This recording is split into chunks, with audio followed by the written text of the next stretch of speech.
Tere! Aitäh võimalusest esineda siin konverentsil, visioonikonverentsil, et aru saadav, et kõigil on huvi kuulda, mida riik plaanib. Nüüd see 10 minutit on muidugi selline hullumööra kiire spurt, et kõik see ära rääkida, aga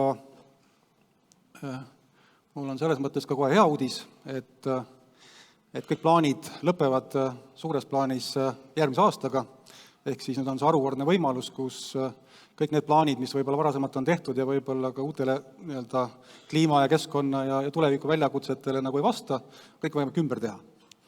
Ehk siis me oleme sellises suures plaanimise faasis ja kui võtta ka meie Keskkonnaministeeriumi valitsemisala või neid teemasid, mille üle me siis vastutame, ka seal on uusi plaane sündimas. Kõigepealt muidugi on vaja valmis saada riigil strateegia Eesti 2035, et teada, kas ja kuidas me jõuame siis sinna, kus need ananassid seal kasvuhoones meil kasvama hakkavad, või loodetavasti ei jõua sinna. Ja lisaks on ka keskkonnavaldkonnast olemas uus arengudokument keskkonnakaitse ja kasutuse arengukava, mis hõlmab siis enam-vähem kõiki keskkonnavaldkonna teemasid. Ja koostamisel on juba metsanduse arengukava, mis samuti siis annab need järgmise 10 plaanid metsanduses.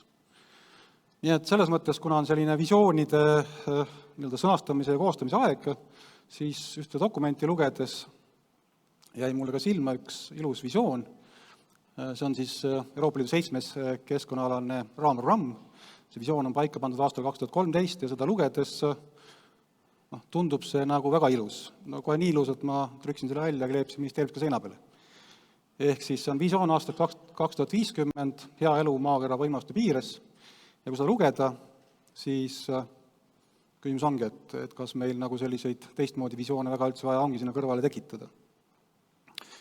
Ja sellest tulenevalt ka need teemad, millega siis meie rinda pistame, ehk detailsed plaanid on kõik kujundamisel, on ka tulenevad sellest visioonist. Ehk siis need suured teemad, need väljakutsed ka järgneval 10 või isegi pikemal perioodil on siis sama see kliimateema, mida ka täna kindlasti on väga palju siin puudutatud, kõiki neid teemasid on detailides siin puudutatud. See kliimamuutuste leevendamine ja selle kohanemine, kui neid leevendada ei õnnestu, elurikkuse säilitamine, mis on järjest tähtsustav ja kasvav teema, ringmajandusele üleminek, ehk saavutada või vähem raisata ressursse ja samas ka veekogude hea seisundi säilitamine. Ja muidugi inimeste jaoks on kõige tähtsam teema on see, et üleüldse jõuda sinnamaani, et kõik inimesed oleks keskkonnateadlikud ja arvestaks sellega, et maakera on meil üks ja piiratud.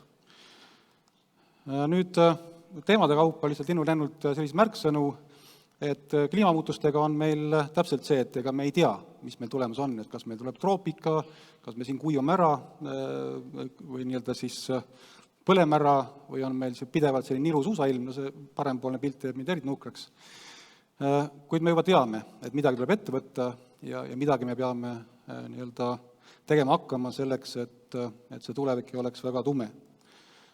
On ka tehtud stsenaariumeid, et mida see tähendab see, et kui me samamoodi jätkame, et mis see aastal 2100 see maailm meil välja näeb või õigemini Eesti, et me teame, et siin temperatuur tõuseb, sademeid tuleb rohkem, tormid sagelnevad, lumikate jääb väiksemaks, merevee tase tõuseb ja sisevete tase väheneb ja merejääst varsti ei tasu nagu rääkidagi.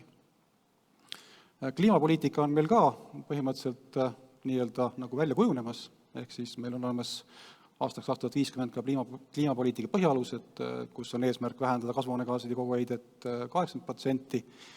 Me küll juba räägime kliimaneutraalsusest, ehk siis see on küll laual, seda ei ole selles mõttes veel päris detailis ära otsustatud, aga me toetame seda ja sinnapoole me tõenäoliselt ka liigume. Ja neid asju vist hommikupoole ka siin Lauri Tammiste tõenäoliselt rääkis, kuidas kliimaneutraalsust saavutada.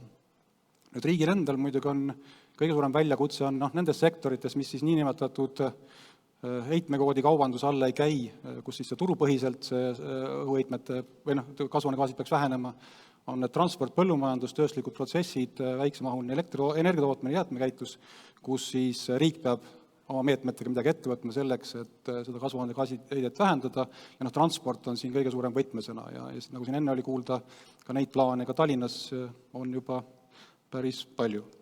Nüüd kliimatuste kohanemine, ka seal on meil olemas aastaks 2030 plaan, kuidas seda valmisolekut ja vastupanuvõimet suurendada 8 eri valdkonnas.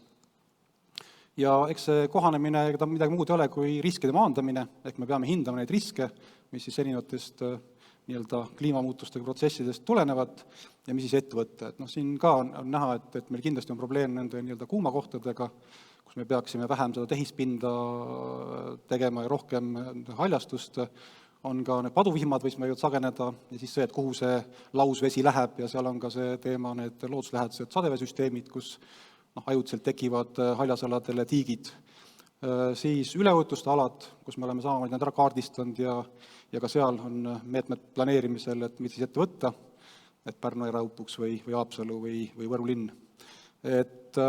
Ja selleks on ka kliimamuutuste kohanemise arengukava rakendusplaan koostamisel. Nüüd elurikkus, see on see koht, kus Tartu Ülikoolist Ave Liina Helm ajas mul siin aastakese tagasi maailmapilt täiesti sassi. Aga vaadates need numbritele otsa, siis on päris hirmus. Kõik, mis graafikud vaatad, see läheb püstloodis alla. Ja kui vaadata need numbreid, mis kuskilt silma jäid, et meil maailmas selgroogsete populatsioonid on vähenenud täiesti katastroofiliselt viimase 40 aastaga. Ma olen ka vanem sellest 40 aastast.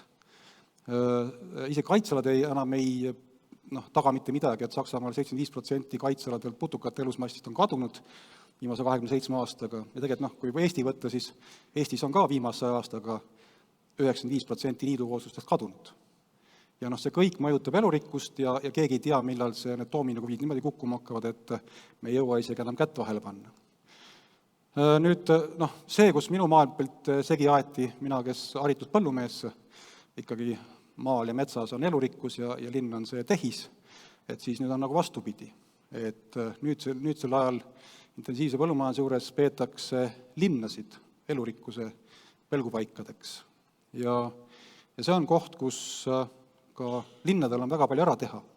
Ehk siis sama, et kui me võtame omal võrdleme seda nii-öelda sükest mitte väga piinlikult niidetud haljasala, kus on palju lilli ja võib-olla ka mis iganes malta seal kasvab, et siis liikide mõttes on väga suur vahe. Et kas sul on seal 3 taimeliiki ja 10 putukaliiki või on sul sellises keskkonnas 30 taimeliiki ja 20 putukaliiki. Ja ka see pilt, kus meil väga ilusad parklad, kus on hea ilus kõndida kõpskingadega, siis see pilt peaks olema see, mis on seal kuskil allpool. Ehk siis see on teema, mis järjest tähtsustub ja on koostamisel ka Euroopa Liidus elurikkuse strateegia siin lähiajal, mis tõenäoliselt hakkab ka meie plaane siin lähiajal või lähenevatel aastatel üsna palju mõjutama. Ringmajandus, sellest on ka juttu olnud siin, et meil peame tegema väga suuri jõupingutusi, et pöörata see lineaarsel baasil toimiv majandus, ehk siis kaevandame ressurssi ja lõpuks viskame kõik selle ära või põletame, et 40% jääb veel tuhka järgi sellest põletamisest, et peab muutma ringmajanduseks, kus siis see materjal, millest me tooteid teeme, tarbime ja nii edasi, et see oleks võimalikult palju ringluses. Et meil on siin kõvasti väljakutseid ja on kõvasti probleeme, millega nagu rinde vista. Ja ka jäätmepüramiidi peame teistpidi keerama, et kui me praegu ikkagi väga vähe panustame jäätmeteke vältimisse ja väga palju põletame neid jäätmeid, siis tegelikult peaks vastupidi olema. Rohkem peame vältima ja kui üldse midagi põletame ja ladestame, siis oleks see nagu minimaalne. Kuidas sinna jõuda, eks riiki seab oma plaane, et koostamisel on ringmajanduse strateegia tegevuskava, et eks me siis varsti saame selles osas targemaks, et mis need konkreetsed meetodid peaks olema. Veekogude hea seisund, Tallinn on ka merelinn, me teame, et Tallinna laht ei ole väga heas seisus, vetikad haisevad siin ja seal, rannas käies on seda prügi tegelikult päris palju. Kõige hullem on see, et ega me ka ei näe seda prügi enam, ehk siis oma plast. Ja on, kui ta on sul silma ees liiva sees näha, aga tegelikult me ujume plasti sees, me sööme plasti sisse ja mis kõige hullem on suitsukonid, seesama filter, mis randades hea on käia aega veetma suitsetamas, aga kõik see läheb lõpuks merre. Mul on väga kahju, et ma kunagi pärast tagasi ei suutnud Aavneemest teha ühte pilti, kus põõsaste vahel oli keegi süsteemselt sadu suitsukonisid sisse torkinud. Ma ei tea, kas keegi on käinud seal kuude kaupa suitsetamas, aga mingil hetkel see lihtsalt ei läinud. Judes, kus ta mujal oli kui meres. Ehk ka siin meil tegelikult on väga palju ära teha, nii linna kui riigi koostöös ja samamoodi plaanid on koostamisel, et vesinikule põhised veemajanduskavad järgmise perioodiks. Nii et tegemist on. Ja kokku võtta siis midagi ei ole teha, ega see mõtteviisid peavad muutuma, ehk siis samad säästva arengu eesmärgid, millest me räägime, või ka keskkonna kliimaeesmärgid, et ega see kõige suurem väljakutse on see, et kuidas neid tegelikult integreerida meie kõikidesse plaanidesse. Et me ei võtaks neid ka keskkonnaeesmärke või lihtsalt läbi, vaid et mõõdame, kuidas mingi tegevus mõjutab keskkonda, et me saaks aru, et kuskil on mingid piirid. Ja kui siin vaadata seda, vabastaks, miks ta ei näita seda? Siin näitab pilt, ega seal ei näita. Tagasi ka saab selle või? Peaks ole võimalus minna tagasi, kuigi see oli vist viimase lause juures, eks ole. Aga... Ta ei näitanud sinu slaidi, aga see selleks, et kuidas integreerida need säästva arengu eesmärgid meie tegevustesse ja küsimus on selles ka majanduskasvus, et kas säästev areng või majanduskasv, et need ei saa päris koos käia. Ja kui siin kõnekäänd oli vahel ka sellise kiire ja piirideta kasvu juures, et sky is the limit, siis kui järg mõelda, siis ega midagi teha. Tuleb ka öelda, et sky has limits. Nii et jätkusuutlikku tulevikku kõigile meile. Aitäh!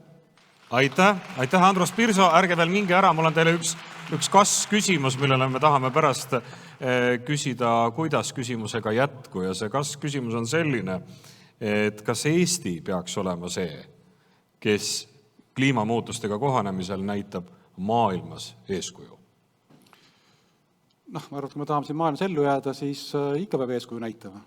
Sest küsimus on selles, et mingil hetkel muutub ka see kliimaneutraalsus, tehnoloogia areng, kõik nad muutuvad ka konkurentsi eeliseks.